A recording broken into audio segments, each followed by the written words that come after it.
वैश्विक तनाव के बीच मोदी जी ने देशवासियों से 7 अपीलें क्या की। विपक्ष ने अफवाहें फैलानी शुरू कर दी। लेकिन अगर मोदी जी की पिछली अपीलों का रिकॉर्ड देखें तो उनका असर देश ने जमीन पर देखा है। याद कीजिए, जब लाल किले से शौचालय की बात हुई थी तब भी मजाक उड़ाया गया था, लेकिन बाद में स्वच्छ भारत अभियान एक जन आंदोलन बन गया। देश भर में 12 करोड़ से ज्यादा शौचालय बने। WHO से जुड़ी रिपोर्टों के मुताबिक स्वच्छता में सुधार की वजह से 2019 में डायरिया से होने वाली मौतों में लगभग 3 लाख की कमी दर्ज हुई और हर साल 70 से 80 हजार बच्चों की इस वजह से जान बच रही है। 2020 में जब प्रधानमंत्री ने वोकल फॉर लोकल कहा तो धीरे धीरे लोकल खरीदना एक राष्ट्रीय अभियान बन गया। आज भारत के खिलौने 153 देशों तक एक्सपोर्ट हो रहे हैं।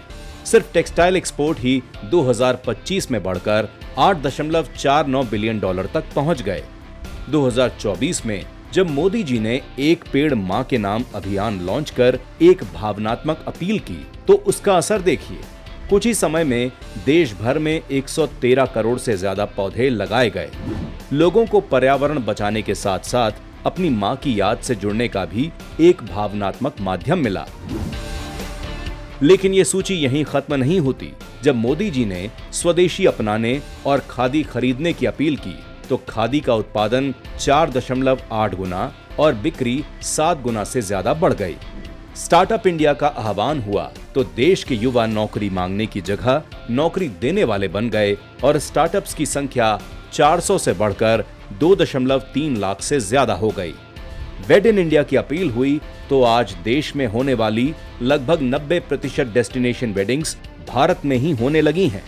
श्री अन्न को अपनाने की अपील हुई तो 2023 को संयुक्त राष्ट्र ने इंटरनेशनल ईयर ऑफ मिलेट्स घोषित किया और 2024-25 में भारत ने 89,000 टन से अधिक रिकॉर्ड मिलेट्स एक्सपोर्ट किए। यानी मोदी जी की अपीलें सिर्फ भाषण नहीं रहती, जन भागीदारी से बड़े परिणामों में बदल जाती हैं। और इसीलिए इस बार भी जब प्रधानमंत्री नरेंद्र मोदी ने देशवासियों से 7 अपीलें की हैं, तो ये कोई खतरे की घंटी नहीं बल्कि देश को और मजबूत व आत्मनिर्भर बनाने की कोशिश है।